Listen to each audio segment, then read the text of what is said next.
Like all the time. Well, let me give it to you. Let me ease your mind.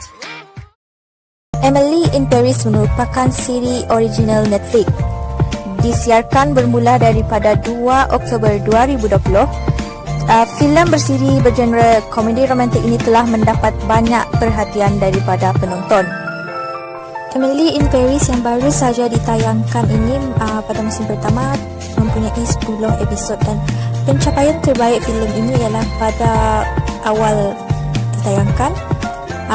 Filem ini mendapat jumlah tontonan yang tertinggi bagi genre komedi romantik.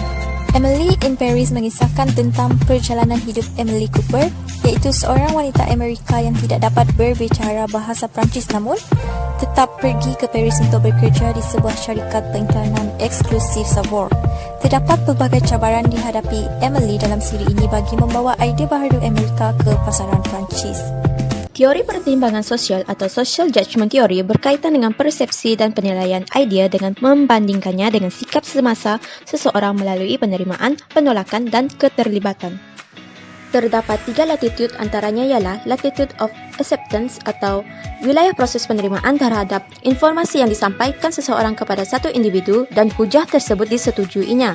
Latitude of non-commitment merujuk kepada sebuah informasi yang tidak terlibat dalam situasi informasi yang diterima mendapat penerimaan atau penolakan individu kerana sikap yang neutral terhadap pesanan tersebut.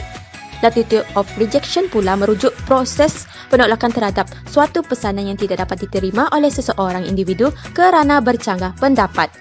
Dua efek akibat proses pertimbangan teori ialah efek asimilasi dan efek kontras. Efek asimilasi berlaku apabila individu tersebut meletakkan informasi yang diterimanya ke dalam wilayah penerimaan dan mengasimilasikannya kerana menganggap perkara tersebut dipersetujuinya, manakala efek kontras berlaku apabila individu tersebut meletakkan penilaiannya terhadap suatu perkara ke dalam wilayah penolakan kerana bertentangan dengan pendiriannya.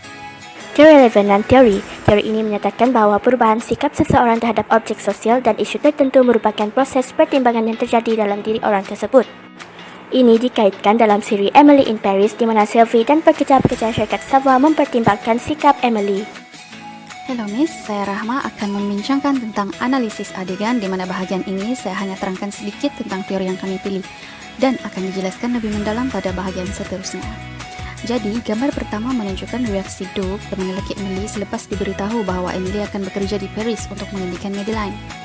Doug terkejut dengan berita itu dan merasa risau kerana mereka berdua akan memulakan LDR, iaitu Long Distance Relationship atau cinta jarak jauh. Doug juga risau terhadap keadaan Emily yang tidak memahami bahasa French. Terdapat juga adegan dalam gambar kedua di mana Emily yang telah sampai di pejabat syarikat Savoy berkenalan dengan pengasas syarikat itu, iaitu Monsieur Brossard. Monsieur Brossard mengatakan kepada Emily bahawa makanan negara mereka menjijikkan dan orang-orang Amerika gemuk. Walaupun ia agak menyinggung perasaan, Emily tetap menghadapinya dengan tenang kerana dia tahu memang penduduk Amerika kebanyakannya gemuk. Dua adegan yang berlaku di atas menunjukkan contoh teori pertimbangan sosial atau social judgment theory. Latitude of acceptance seringkali berlaku di mana Emily yang sentiasa positif dan mampu menerima layanan dan kejengkelan orang lain terhadapnya. Latitude of non-commitment berlaku apabila Emily mengabaikan sikap orang di pejabat terhadapnya dan tetap berusaha melaksanakan kerjanya dengan baik. Oleh itu sahaja dari saya. Rakan saya akan meneruskan bahagian yang seterusnya. Latitude of acceptance dapat dilihat pada baba Emily diberi peluang untuk menggantikan Madeline untuk pindah bekerja di Paris. Dan Emily menerima tawaran ini dengan hati yang terbuka dan dia sangat teruja untuk bekerja di Paris. Babak ini dapat dilihat pada episod 1 Emily in Paris. Yang kedua, Latitude of Acceptance pada babak Gabriel bertemu Emily buat pertama kali, yang mana Gabriel melayan Emily seperti biasa walaupun dia tahu Emily ini orang Amerika dan Emily sering kali meminta pertolongan daripada Gabriel kerana dia tidak fasih berbahasa Perancis. Latitude of non-commitment dapat dilihat pada babak Emily bertemu dengan Doug, iaitu teman lelakinya, dan beritahu dia akan pindah ke Paris. Doug gembira namun dia risau pada masa yang sama dengan hubungan mereka. Doug tidak pernah mengalami hubungan jarak jauh. Dan yang kedua, pada babak ketika Emily pertama kali datang ke syarikat Savoy, staf syarikat Savoy iaitu Luke dan Julian tidak gembira dengan kedatangan Emily. Tetapi setelah beberapa minggu Emily bekerja di situ, mereka mula rapat dengan Emily dan seringkali memberi nasihat kepada Emily berkaitan dengan bos mereka itu Sylvie. Yang terakhir adalah keterlibatan ego involvement. Keterlibatan ego ini dapat dilihat pada watak Sylvie yang seringkali menolak idea dan pendapat Emily. Babak ini dapat dilihat pada setiap episod di mana setiap kali Emily menyuarakan pendapat Emily akan ditolak oleh Sylvie. Namun begitu, Emily tetap melaksanakan ideanya tanpa kebenaran Sylvie, dan apabila Sylvie mengetahui perkara tersebut, Sylvie memarahi Emily kerana ia boleh mendatangkan risiko terhadap syarikat Savoy.